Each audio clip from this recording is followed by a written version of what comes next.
c'est Enami et bienvenue sur ma chaîne. Si je vous parle de Cupidon, des fleurs, des chocolats, ça vous fait penser à quoi? Et oui, aujourd'hui je vais vous parler de la Saint-Valentin, de l'histoire qui se cache derrière et des traditions les plus insolites au monde liées à cette fête, mais tout ça après le générique.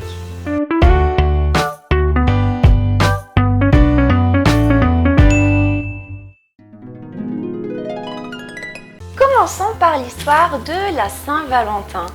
Et oui, je pense que la plupart d'entre vous connaissent l'histoire de Valentin Terni qui était contre la décision de Claude II qui empêchait les mariages pour encourager les hommes à s'engager dans son armée. Et du coup, Valentin, vu qu'il était contre, il organisait des mariages clandestins. Mais quand Claude II l'a su, eh bien, il l'a tué malheureusement. Il a souffert le martyre, il s'est fait décapiter.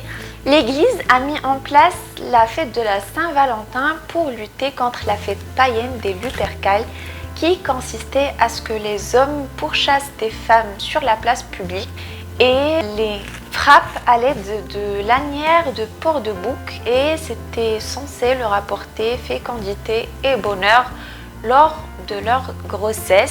En tout cas, je suis bien contente que de nos jours, ce soit la romantique et mignonne qu'on connaît tous.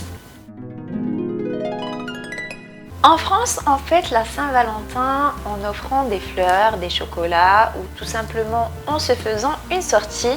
Mais dans d'autres pays, eh bien, c'est plutôt insolite. Au pays de Galles, il faut savoir que là-bas, on le fête le 25 janvier et pas le 14 février. Et on sort des cuillères en bois qui s'appellent love spoon où on grave des petits cœurs et de jolis petits ornements. En Espagne, la fête de l'amour s'appelle la Saint-Jordi et ça se fait le 23 avril. Les hommes sont censés offrir des fleurs et les femmes, en contrepartie, sont censées donner des livres. Si un jour vous partez à Taïwan et vous souhaitez fêter la Saint-Valentin là-bas, faites très attention au nombre de fleurs que vous offrez parce que chaque nombre a sa propre signification. Une rose signifie pour la seule, 11 roses pour sa préférée, 99 pour toujours, et si vous offrez 108 roses, eh bien ça veut dire que vous faites une demande au mariage. En Afrique du Sud, pour célébrer le 14 février, eh bien les femmes s'épinglent le prénom de leur bien-aimé soit sur la manche de leurs vêtements, soit sur le bas de leur robe, et ça me fait beaucoup penser à la tradition indienne où lors des mariages, eh bien les mariés cachent le prénom de leur époux dans le henné qu'elles se font sur la main. Personnellement, j'ai trouvé cette tradition très mignonne.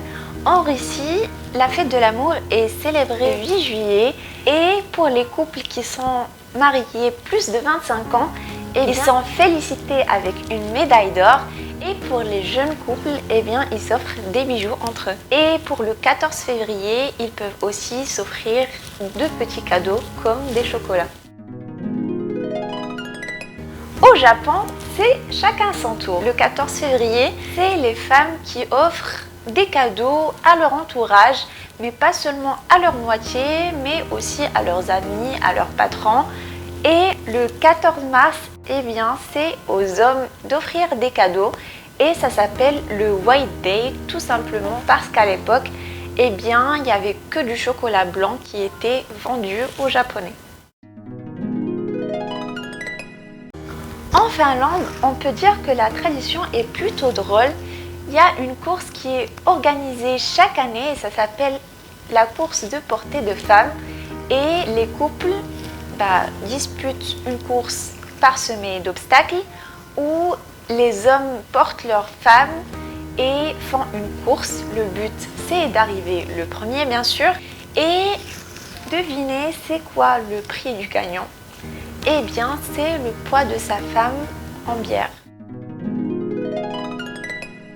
Si en France, la fête de la Saint-Valentin est associée pour la plupart des cas au couple, eh bien, il faut savoir que par exemple en Irak, au Brésil et dans certains pays d'Amérique du Sud, eh bien, c'est une fête au sens large et on peut la fêter avec sa moitié, mais aussi avec ses amis et son entourage. Si dans la plupart des pays, la Saint-Valentin est une fête qu'on célèbre, tout le monde est cool, tout le monde est détente, eh bien il faut savoir que c'est une fête totalement interdite en Arabie Saoudite parce que c'est une fête chrétienne et païenne et il faut savoir qu'il y a même une chasse ce jour-là et la police religieuse organise bien, une tournée dans toute la ville et les gens qui portent par exemple le rouge qui est censé signifier bien, l'amour, bien, il est chassé. Alors si vous allez en Arabie Saoudite pendant cette période, faites bien attention à ce que vous portez.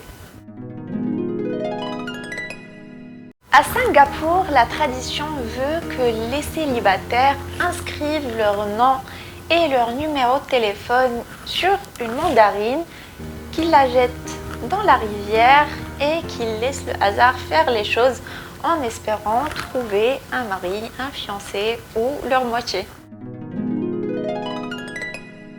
En Écosse, bien, le 14 février, la tradition veut que la première personne du sexe opposé que vous rencontrez, vous lui demandiez d'être votre Valentine ou votre Valentin et en espérant que le hasard fasse bien les choses. Qui d'entre nous ne connaît pas la célèbre pièce de Roméo et Juliette?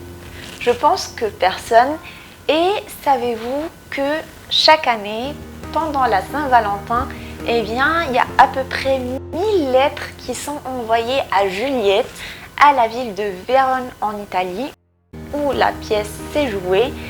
Et même si cette femme n'a jamais existé et qu'elle est morte depuis longtemps, bien, les gens l'adorent toujours autant. Et je pense que c'est de cette histoire que le film Lettre pour Juliette a été inspiré. Si vous souhaitez fêter la Saint-Valentin, apparemment il y a le village des amoureux qui se situe en région de Centre-Val de Loire où il y a un kiosque pour amoureux, une maison pour amoureux, un jardin pour amoureux et il rencontre un grand succès ces dernières années. Voilà, c'est tout pour aujourd'hui. J'espère que la vidéo vous aura plu et que vous en avez plus appris sur la Saint-Valentin. N'hésitez pas à lâcher un pouce bleu, à vous abonner et à activer la petite clochette pour être prévenu de mes prochaines vidéos. N'hésitez pas à me dire en commentaire quelle tradition vous a le plus surprise, comment vous fêtez votre Saint-Valentin et n'hésitez pas à me suivre sur Instagram aussi. En attendant, moi je vous donne rendez-vous comme d'habitude samedi prochain. Soyez au rendez-vous.